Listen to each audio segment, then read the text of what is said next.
Thank you. Well, this is our last program of the year, and I think we are ending it on a really amazing high note by having Neal join us. But I want to give you a little background first. Neal was born and raised in Western Michigan. He moved to the Monterey Peninsula in 1985 with his wife, Bettina. After 5 years as circulation business manager for a national magazine called Small Business Reports, Neal forged a 27-year career at the Pebble Beach Corporation with many titles: Golf Operations Manager, Director of Corporate Affairs, and then Director of Licensing and Special Projects.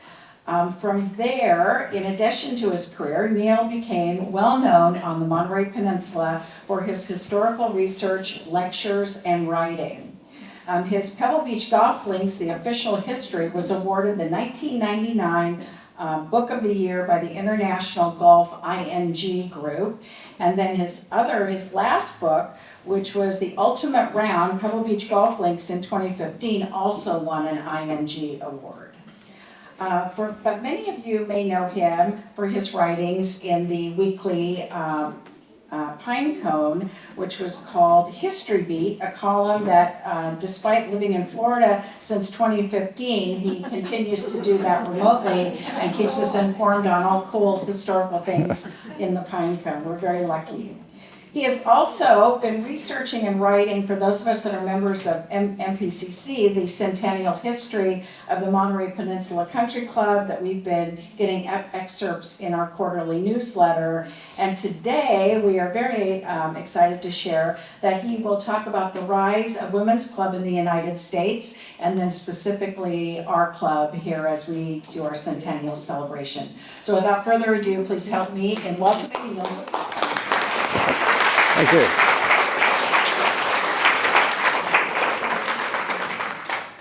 So let's get the slideshow started again. And hopefully you'll still like me after this presentation. One of the things that you need to be cautious of anytime you invite a historian to talk about your history, he maybe finds some things you don't want to know. We're always in. So, it's been 5 years since I wrote this article for the History Beat, article number 52. Those of you who follow the Pinecone regularly know I haven't been regular in the Pinecone for a while now. I've been too busy with the Country Club project and working at Pebble Beach Company Archives, mostly remote still. But I actually came back for almost 2 years to work on the physical move of the Pebble Beach Archive. But this was the first history that I wrote on the Women's Club and its early days. And I found that there was an earlier Women's Club in Carmel, and I'm going, okay, I got to get this right. So I went to the Women's Club, and I'm not sure who it was that I talked to, but got the information that the club began in December of 1925, and this building opened in 1949. And I got this wonderful picture that nobody knew who the women were, but it was an early gathering of the Women's Club at the Pine Inn. In preparing this talk, I did a lot of deeper research and got some help from Tina Di Maria, who sent me some excerpts of notes on clippings that are in the archives here. Again, I'm writing this remotely, so I'm limited to what I can research. But one of the things she gave me was this famous quote. On December 6, 1925, 54 women met at the Pine Inn and signed their names as charter members of the Carmel Women's Club. I have searched and searched to find conclusive evidence of where this quote came from. The closest I could come is this article in the Pinecone from 1946, where Mrs. Saxton Pope read a brief history of the club, which in 3 more years will celebrate its 25th birthday, and it was on December 6, 1925, that 54 women met at the Pine Inn and signed the original papers as a charter. It's the earliest place I can find this quote. So I'm assuming that it was either Mrs. Saxton's history or research of this history in the papers that got you the quote that you've used in your publications for more than 75 years. So it's a wonderful tradition. is not history. Here's your history. The first meeting of the Carmel Women's Club was in December 1926. Oh.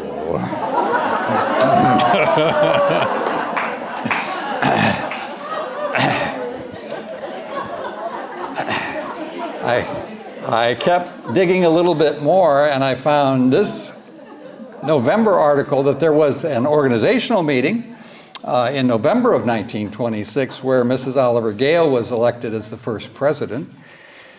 And she is, in fact, listed as your first president in your club records. Spelled differently, so I've corrected Tina on the spelling so she could get your records correct. And in January of 1927, the Pinecone wrote a wonderful praising of the rapid growth. There is something inspirational in the thought of the rather mordant club of 21 members in the month of December. So I'm guessing that maybe the 54 were people who had signed up for the December 1926 meeting and only 21 showed up. Exactly. But by January, they had more than 100 members. And with the outsiders of manly sex crowding in the sight of hearing anything the women wanted to know, what they were doing. The Carmel symbol of January 1927 published a list of the 100 charter members of the club, not the 54, but the 100. So I was like, Tina, have you got anything that can verify this 1925 date for me? Because I'm really struggling here. But I kept digging. And in that 1927 organizational meeting where Mrs. Gale was elected president, Mabel Spiker was elected secretary. And Mabel worked at the Forest Hill School at First and Mission that I've written about as well. So I started looking up Mabel Spiker to see if I could find anything that might backdate this. And I found the College Women's Club, the foundation of the Carmel College Women's Club in October of 1925. I'm going, okay, well, that's interesting. And I kept digging, and they kept promoting their regular meetings of the College Women's Club and continued to do it. And then in April of 1926, it said the next regular meeting of the Carmel Women's Club will be held Wednesday, April 21st. Carmel Women's Club, wait a minute. Where did that come from? Did the other club exist before the November meeting? What is the deal? Well, the answer came in the next week's Pinecone, where the College Women's Club decided to reorganize as the Women's Club of Carmel, and that they were going to have an organizational meeting in September. Okay, so there maybe is a connection here. So they had their organizational meeting in September and decided to call themselves the Carmel Women's Club, your group, and it will hold its next meeting on October 4th at the Pine Inn. I can't find that they had that meeting, but they did have the November meeting that I talked to you about earlier. And if you read that one carefully, the Carmel Women's Club notice of September 26th says they elected Mrs. Mary D. Harris as the first president. And this one says Mrs. Harris recently returned from abroad as the temporary chairman. So I think we can assume that Mary Harris was the temporary chairman who was elected in September and actually was first vice president in the November 1926 election. But from that, we can in fact say that the club started in October of 1925, reorganized as the Carmel Women's Club, so you can still celebrate your 1925 celebration.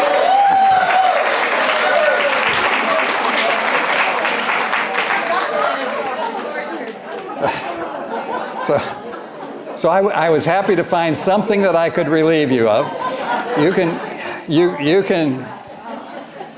can decide whether or not you want to use 1925 or 1926. Tradition is a wonderful thing, so 25 isn't all bad. But I don't think you can really use that 1925 quote anymore. But again, tradition is a wonderful thing. You guys can do whatever you want. Yeah. Okay, so now that we've got that resolved, let's go back to the beginning of the women's club movement, which we go back to 1968. 1868, thank you. So you had in Boston the New England Women's Club and New York Cirrhosis. Okay. It has to do with a botanical term. They were being clever. They both claim to be the first women's club. I favor Boston. Even though the earliest I can find for them is June 13th, 1868.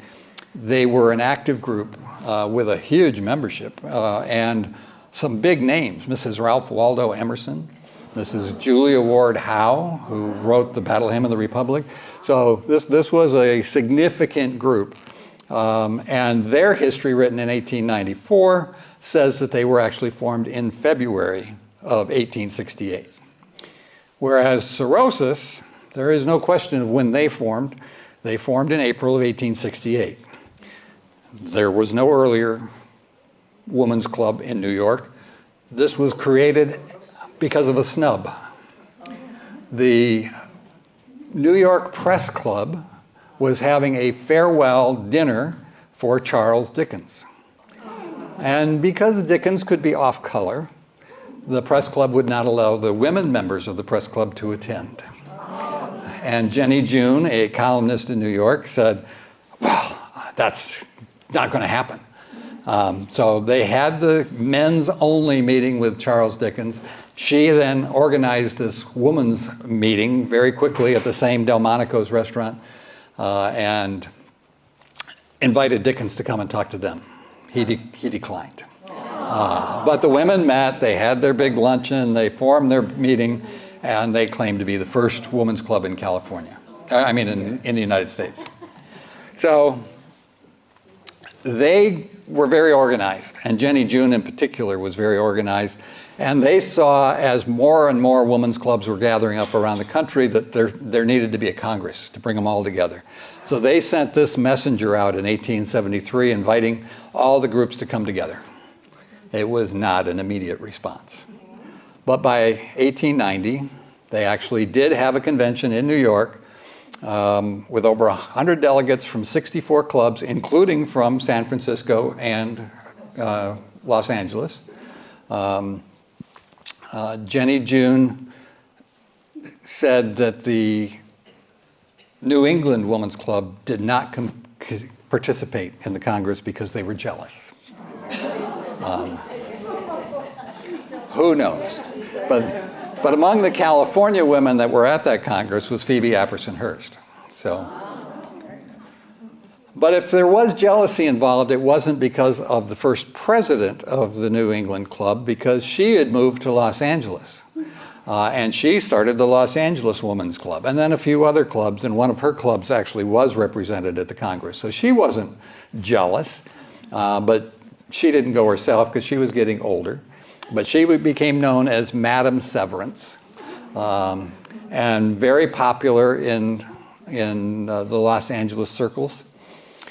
And very active up until the end. So when the vote was given to women, she was given the honor of being the first woman in Los Angeles to register to vote. And she wrote for occupation, mother of clubs, and for party affiliation, unaffiliated. And then the women's clubs, so you had the National Congress that formed the Women's Club of, the General Federation of Women's Clubs, was the national level. And then they started forming state and regional. And the California Federation of Women's Clubs was formed in 1900. And the Monterey County Federation of Women's Clubs was formed in 1920. And Carmel was represented in that early one, but it was the women of the Carmel the Arts and Crafts Club. So they were the early women. And I actually wrote about that in my article from 2020 because The article that was published at the time indicated that the Carmel Women's Club was involved in the fundraising for this pioneer mother statue that was being built for the 1915 Panama Pacific Exhibition in San Francisco. And obviously it wasn't the Carmel Women's Club because it didn't exist. It was the Arts and Crafts Club from Carmel that was involved, but it was still Carmel women, and probably some of the early members of the Women's Club were part of that group then. You might be interested to know that after the 1915 exhibition, it was put in storage, fell into disrepair, was found in the 1930s, was rehabilitated for the exhibition at Treasure Island, and then given a permanent home in Golden Gate Park. And you can find it near Stowe Lake. So now back to your club. This is Mrs. Mary Wellington Gale, also known as Mrs. Oliver Marble Gale, who was your first president. She was young. This is an older picture of her that I was able to find in the newspapers from 1955. She was very active with the Christian Science movement. So this was a publicity shot when she was going around the country in '55. But she was a New Englander. She was second wife of Mr. Gale. They were essentially newlyweds when they moved to Carmel in 1925 or 26, depending on the records are a little. They looked like they bought some property. They actually traveled the world together just before they came and settled in Carmel. So they were relatively new residents of Carmel when she was unanimously elected the first president of the club. So she had to be pretty impressive. And this quote from the Gonzales Tribune when she spoke to the county described her as, she hails from Boston, is possessed of an academic mind and with characteristic New England precision. So she apparently was a pretty impressive woman. And she was pretty ambitious. Her husband was also pretty impressive, and in 1926, he actually went on stage with the Arts and Crafts Theater as one of the actors in the play In His Arms.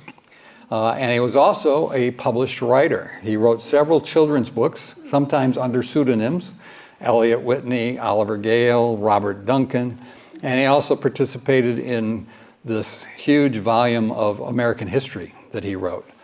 And then in 1918, he published this wonderful collection of Wilson's speeches with a lot of information about how we got into the war, what Wilson meant to America during the war. So it was very well described. The book provides a comprehensive insight into American involvement in the war, World War I, of course, the reasons behind it and the impact it had on the country. Wilson's speeches cover a range of topics, including the reasons why the United States entered the war, the principles of democracy and freedom, and the role of the United States in shaping the future of the world, and the sacrifices made by American soldiers and their families.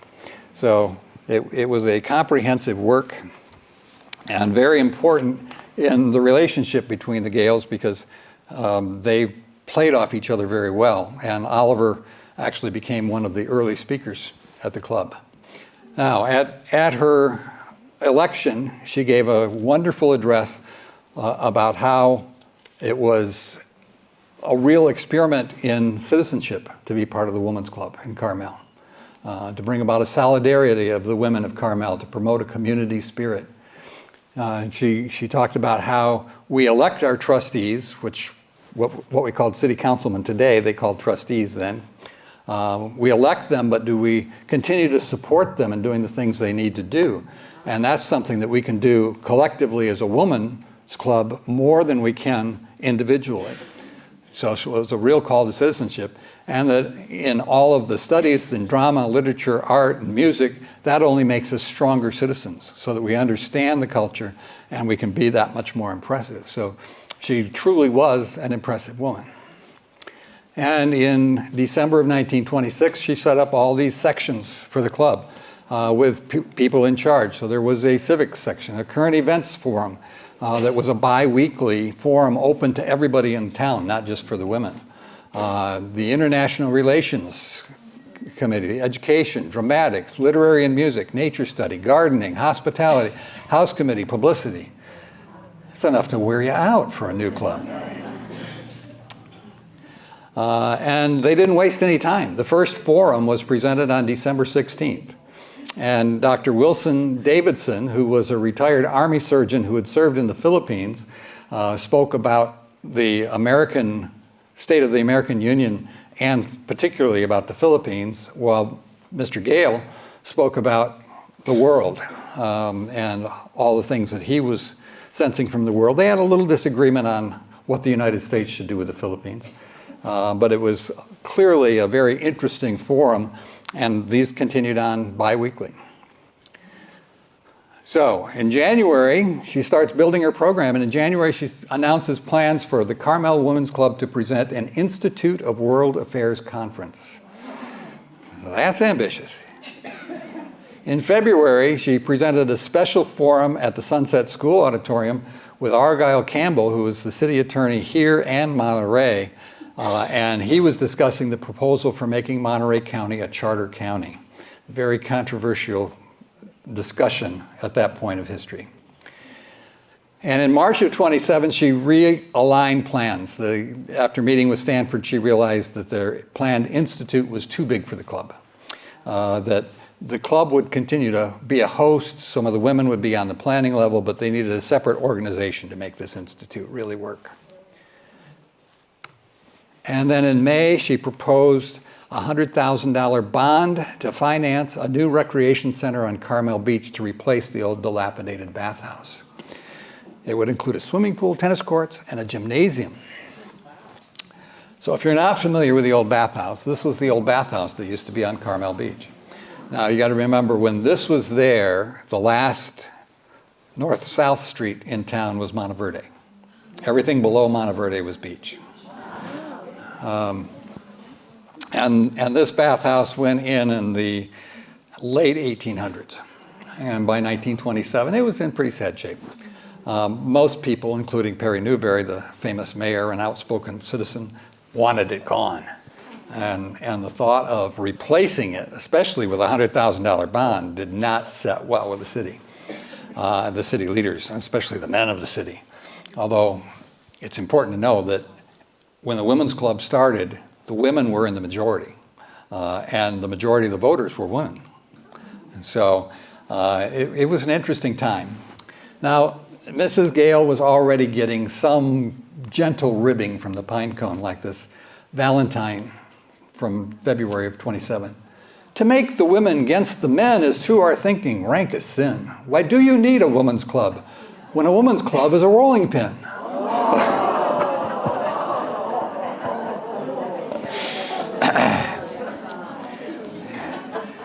Well, the Carmel Symbol, the competing paper in town, was not at all happy with Mrs. Gale's suggestion on a $100,000 bond.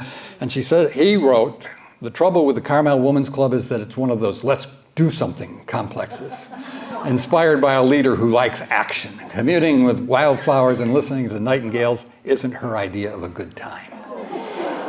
Now, it's important to know that up until this time, the Carmel Symbol was basically the newsletter for the club. They were publishing everything that was going on with the club, everything, and all of a sudden, boom, Publisher Bassett had nothing more to do with the club. The club was not mentioned in the Carmel Symbol again until 1936. So it was a troubling time and a tense time, and the Gales left town.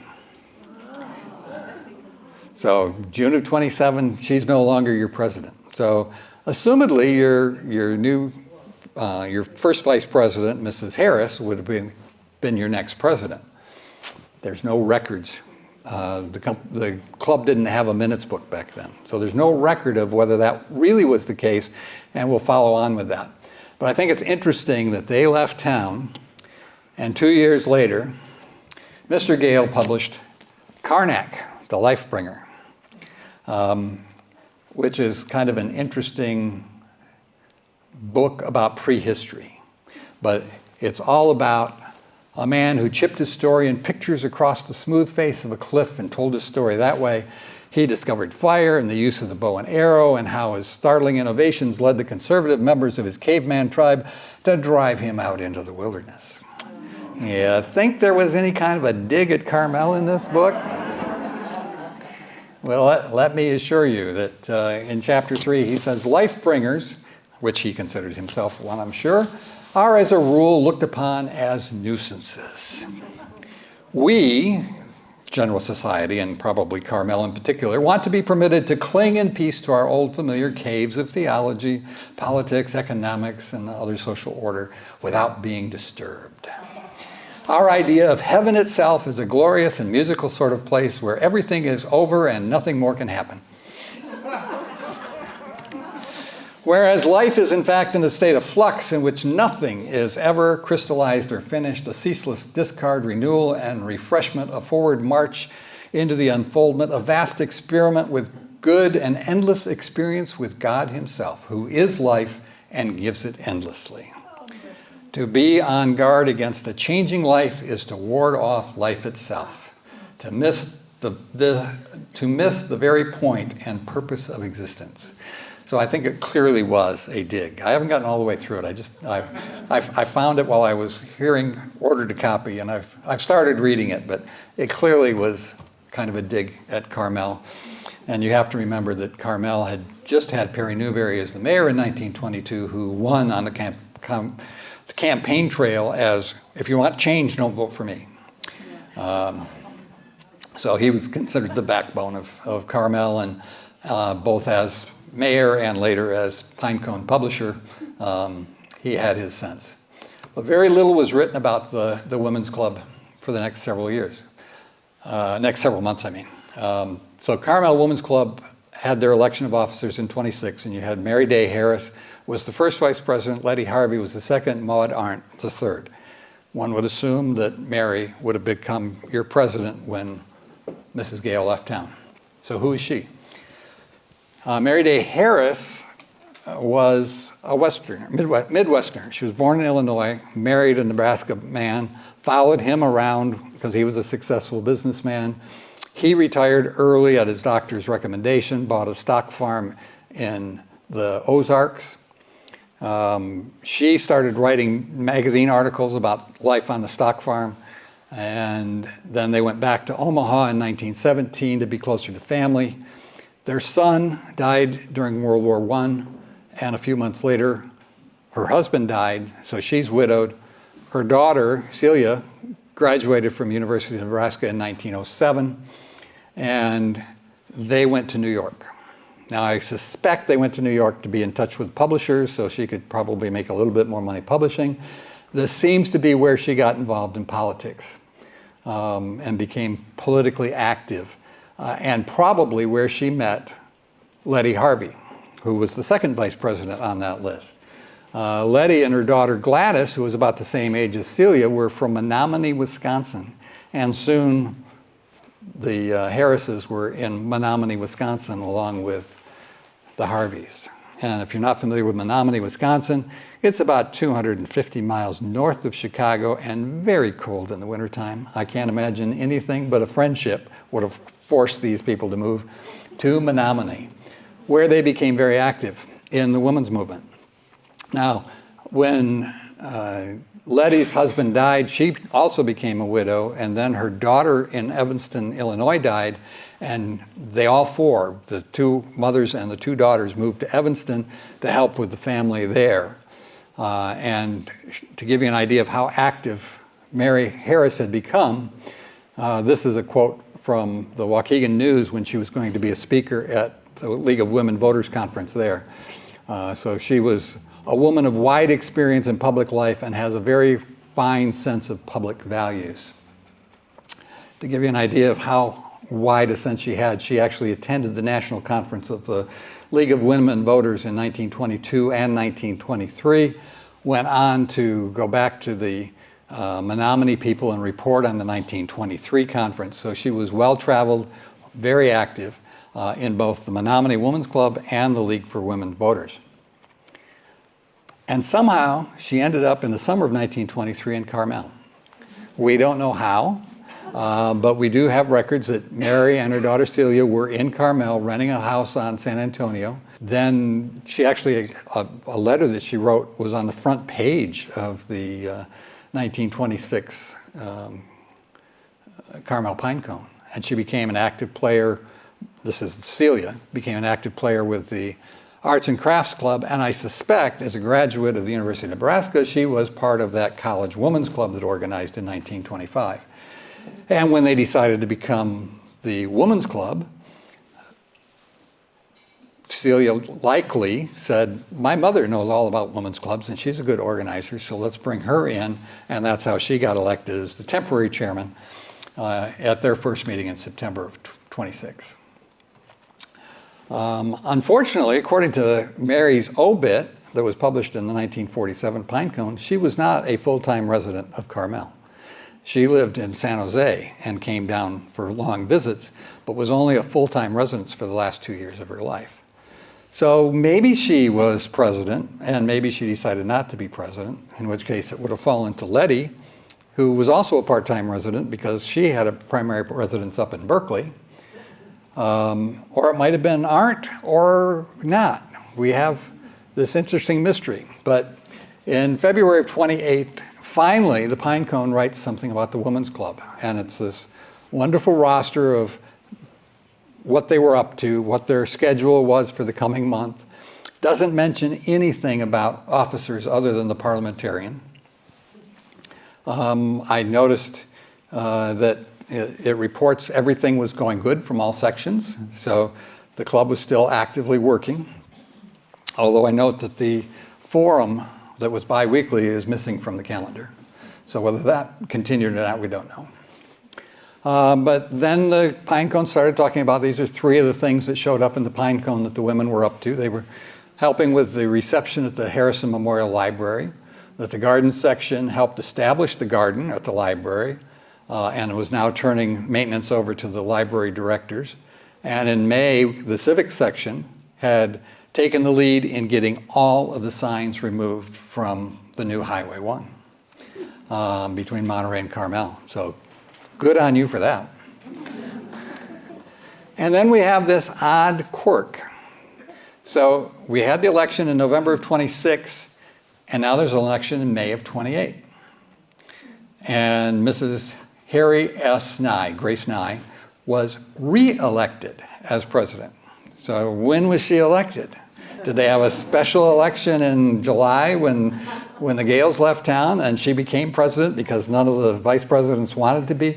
We don't know. She's listed in your club history as the second president, so we'll assume she was your second president, and Mary Gale, as a part-time resident, was not your president, or was not the president of the club, but would have been an active woman. So Grace Nye, she at least was largely a Californian. She spent most of her life in California. She was born in Kentucky, but she came to Berkeley when she was just a toddler. Her father was a teacher at UC Berkeley. She graduated from UC Berkeley and became a high school English teacher in San Bernardino and later in Oakland. She then married Harry Seymour Nye of Boston and moved back to Massachusetts. They were living in Cambridge, Massachusetts when her father died in 1919, but they were soon back in California because he showed the Sutton home in Berkeley as their address on the Red Cross papers that he had for coming back from Europe in May of 19. And in January of 1920, with the US Census, they were living in San Mateo. And then they bought in her name lots 2 and 4 of Block 31, 131 in 1921. So they became residents here fairly early on. When she actually became president, we don't know, but she would have been president in 1928 when the Women's Club joined the State Federation. This is an article from the Sacramento Union. It was published in several papers across the state in October 28, the Carmel Women's Club was one of 7 clubs that joined the State Federation. I don't believe you're still part of the State Federation. You're not listed with them, and I don't know when you stopped being part of the State Federation, but in October of 1928, you were part of the State Federation. Now, this is probably a good time to address Women's Club versus Women's Club. And I went to the source. This is an email I got back from the General Federation of Women's Clubs, who pointed out that there was a non-binding but wide-ranging decision or agreement that women's, for local club names, went something along the lines of, it's a club for a woman. And the plural would be the women's. So the federation, the state federation, the federal national federation would be women's clubs. She said she even come across one or two late 19th century clubs that changed from being women's club to women's club to meet that informal standard. But she said more recently she's been getting inquiries from new members of women's clubs who think it's wrong and they need to get it changed. And she says there's really nothing to fix. So there's no problem with being the women's club. It's got a long history and tradition. And interestingly, before this quiet agreement was made, I'll bring you back to Jenny Jones' 1890 press release, where it was the General Federation of Women's Club, and they were using S apostrophe to pluralize women's clubs, as opposed to women apostrophe S to pluralize the women's clubs. So Grace and I had a pretty active presidency. It was then that the garden section committed to designing and planting the garden around the new library, the sign program that I talked about earlier. They installed a third bird bath at the Harrison Library in June of 28. They joined the Federation in October. The members created a landscape plan for the proposed Diefendorf Park in 1929. There was still a lot of debate. There was some people who thought City Hall should be built in Diefendorf Park. So that plan wasn't necessarily used. Whether it still existed when they put together the final plan, I don't know. But they put together a plan in 29.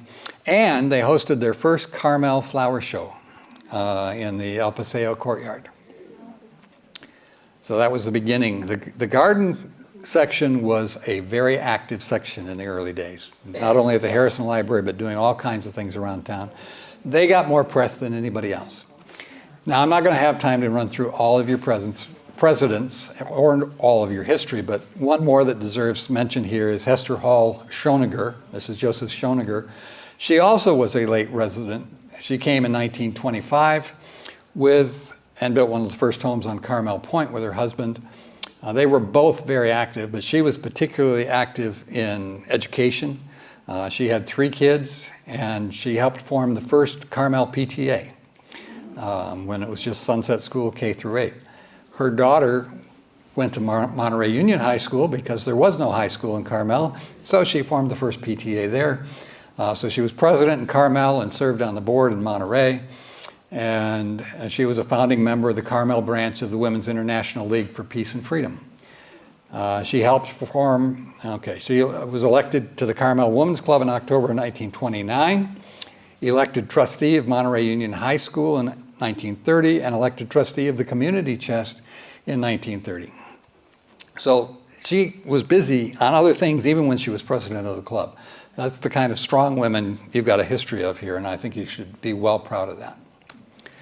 So here's a rundown of the presidents of the first 25 years. Some of them served more than 1 year. Only 2 of them served non-consecutive terms. Mrs. Nye, as I mentioned, was your second president, we think, and then was reelected in 34-38, which was the period when we first started talking about having a building. And then the other name that jumped out at me that was twice president was Mrs. Alton Walker. Now, as a Pebble Beach historian, I know that name well because Alton Walker was the founder of the Pebble Beach Concord Elegance in 1950. So in 1940-41, when Mrs. Walker was your president, they lived in Carmel. He ran an air service out of the Monterey Airport and several other things. But she was here and primarily involved in relief work during the early days of the World War II, I mean. And her second term, she was actually a resident of Pebble Beach when she was your president. So now, 1934 was, this is your headline, Women's Club Considers Building a Permanent Home in 1934. Mrs. Harry Nye, club president, presided. Her introductory talk traced the history of the club from its foundation in 1926. She was a charter member. She was here from the beginning. Mrs. Paxton didn't move here until the late 30s. Oh well, anyway. So the various views were debated whether or not they should have their own building, and no definite action was taken here in November of 1934. But a follow-up article in January of 1935 indicates the committee had actually been working for several months on this. They were going to move slowly and carefully, avoid hasty and ill-considered action, wanted to constitute no burden on the club and no loss of harmony in the fine air of cordiality among the club members. And they believed they could build and furnish the new home for $4,000. Now, I have to say, this was 1935. We're in the middle of the Depression. I'm not as surprised at the $4,000 price tag as the fact that they would even consider building a clubhouse during the Depression. There was just a lot going on, but they were convinced it was going to happen, and apparently they did have a nest egg. So, how slowly did they move? By February 15th, they had decided on a home for it, that it was going to be a 60-foot lot just down the street from here on Dolores, just south of 9th, one lot removed from the corner. And they had a sketch of the proposed building. The interior and the exterior was submitted and accepted by the club. Just a month after they were going to move slowly and not alienate anybody. Okay. Now, you look at the site today and you say, okay, doesn't seem to be too controversial, but it was zoned residential. And that was a bit of a problem because you can't build a social club or a business in a residential area. Now you look at that site and you're saying, wait a minute, the clubhouse is like right behind it and the church is right across from it. How could it have been a problem? And the women didn't see this problem. They thought they could understand it. They backed up their petition signed by 36 property owners in the vicinity, and they went to the council meeting to urge permission to be granted for the erection of a club. Because that's what the city attorney, Argyle Campbell, told them they needed. They were going to need signatures from the locals. So they did. They got the signatures, brought them to the city hall, and Argyle Campbell wasn't there. And John Catlin, former mayor and now councilman, and if you're not familiar with the name Catlin, he was the original blacksmith of the Forge in the Forest. And he said to the delegation that it is not our province to change these rules, and to quote City Attorney Campbell, it can't be done under the zoning law, and the council cannot interpret the laws even in that event, which didn't make Mrs. Nye very happy at all. And she said, if it were possible to get in touch with the city attorney, we might know better where we stand and perhaps get some action. He has broken one appointment and always seems to be elsewhere when needed. For this reason, we're appealing directly to the council. So they said, well, maybe if the attorney's at the next meeting, we can get this resolved. So they had the next meeting, and it wasn't resolved. Reported in the Pine Cone, city attorney and a delegation from the Women's Club carried on a lengthy three-sided discussion. It did not go smoothly. Several solutions were suggested by the city attorney, making of the plot affected into a business district, amendment of the ordinance to permit social clubs to enter the residential district, or temporary zoning of the club site and then changing it. But it was going to be rather complex technically, and probably require the use of an attorney, which again didn't make Mrs. Nye very happy. She said, well, if we're going to have to go to all that expense, we maybe can't afford to do this right now. And it just did not go well. You're putting us to more expense than we can undertake. And that's when they said, we're not putting you to that expense. The city laws are putting you to that expense. And we've just got to work it out. And after a lengthy discussion, it was resolved again to revamp the application, bring back a legal application with the present drawing, and bring it to a public hearing. The public hearing didn't go as well as they expected either. It was held in April, and a petition signed by 230 names protested the rezoning. And among the signers were 18 members of the women's club and several members of the board of directors. And it's like, wait a minute, you guys are going to keep harmony. So Mrs. Nye recapitulated her understanding of what the rules were and asked again for permission to build. The council chambers were packed, although very few people actually spoke. It was not a smooth meeting. Mayor Thornburg finally said, okay, I'll make a motion to approve the necessary amendment to the ordinance so that we can approve the project. Died for lack of a second. Later in the meeting, they had a unanimous decision to deny the project. So you didn't get your women's club in 1935. And then it didn't happen for a while because of the weak economy of the 1930s, leading into early World War II. So you had lots of delays, and World War II included rationing, which would have made it almost impossible to get materials to build a clubhouse. But instead, you got active with Bundles for Britain, which was an international program.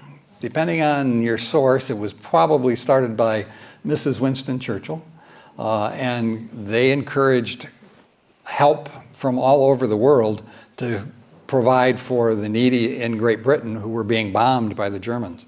And the club here started raising funds, and they had teas, and they gathered blankets, and they gathered clothes, and they were very supportive of this whole project. Here's an article that I found from January of 1941 that says the Women's Club has already raised enough money to pay for the first installment of an ambulance to be the gift from the women of Carmel to the British people. A few months later, they had more than $1,000 that was going to be used to purchase a fully equipped mobile canteen. So now did they change their priority from ambulance to canteen? I think so, because I found this September 1941 article with a letter back from the campaign headquarters saying that the $1,500 that they sent in was being wired to London for the purchase of the mobile canteen. So it was a big gift, however you cut it. The Women's Club, Mrs. Burley Hall Murray was the one who launched the first Bundles for Britain tea, and she continued. So your club took a break like it does now. So after the May end of the season, she continued working on the Bundles for Britain, and it grew. So she had a storefront on Dolores where people could bring things. As America got into the war, the project grew from Bundles to Britain for Bundles for Blue Coats, which were Navy sailors, to Bundles for America. And it had its own organization. A lot of the women's members were part of that organization, but as a separate organization after 1941 that continued to raise money to help the people of Europe. And then as that was winding down, while the war was still going on, the women launched a building fund. They were now again going to have a building fund. So this program will officially open the drive for the club's building fund, the musical presentation at the Playhouse. So in October of '44, while the war was still going on, you're going, okay, we're gonna go back to building a club. And in August of '45, you actually celebrated being able to buy these two lots where the clubhouse is. So in '45, you got the lots and continued the building fund. So congratulations. So this was during the second term of Mrs. Walker that this was going on. And the building fund campaign continued with public forums, bridge parties, special events. This article is about a bazaar, the Christmas bazaar that was going to raise money for the clubhouse. And as time went on, they raised enough money, and by February of '48, you were ready to get permit. And you not only applied for the permit in February of 1948, you got it in February of 1948. Much quicker response from the city.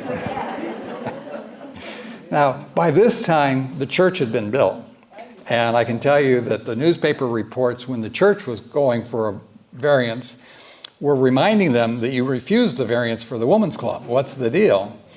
Well, whatever. It's a church. So, and if you don't know, this was not the first home of All Saints Church. the first home of All Saints Church is today's City Hall.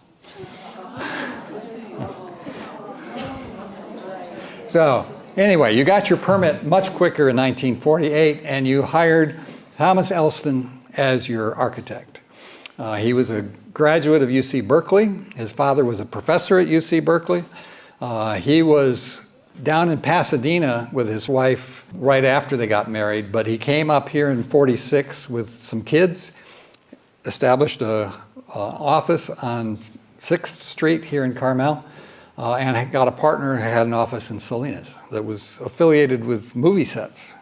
So he was now going to be an architect in Salinas after doing movie sets. But Elston was a top-notch architect who came here. His early pre-blueprint plans were brought to the Planning Commission, and they loved them. And even though they were occupying more of the land than they thought they could, the Planning Commission was saying, yeah, maybe we'll approve that. So they were happy. Then they brought the plans to the club. Go figure. They brought them to the Planning Commission before they brought them to the club. But they brought them to the club, and there was a lot of discussion about, you know, we can do this, we can do that. It all went very fast. The Planning Commission approved it in June of 48. Construction started in July of 48. The architect said 100 working days we'll have it ready. There's a list of your building, and in a rainy January, they moved supplies in. They were storing up furnishings in the Girl Scout house and private homes, and they were intent on having their first meeting here in January, and they did on January 3rd, 1949. A little rough, but it was there. And that brings you to the new era and the end of my talk. So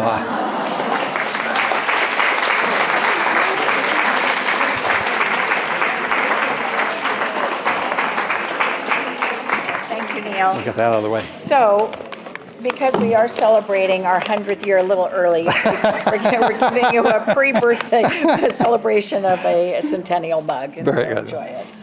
You know, the Japanese celebrate their birthdays the year before it happens, so we're doing the same thing. We're in for our 100th year.